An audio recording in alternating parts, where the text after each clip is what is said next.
The so-called modern world often gives more rights to the criminals than to the victims and their families. In contrast to this, there has been a case in Pakistan in which a convicted child killer will be executed in the same way that he killed 100 children.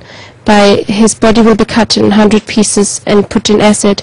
What is Hazur's opinion on dealing with criminals like these? See, I've read that verdict against that man, but this is un-Islamic. The Quran does not speak of this verdict to be genuine and rightful.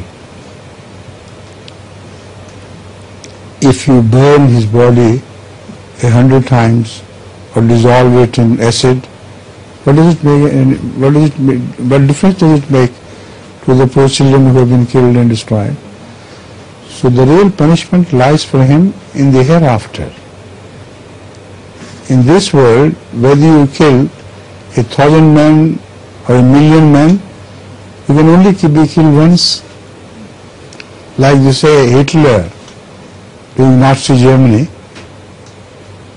committed great atrocities against Jews, and they claim, I don't endorse that, but they claim that 6 million Jews were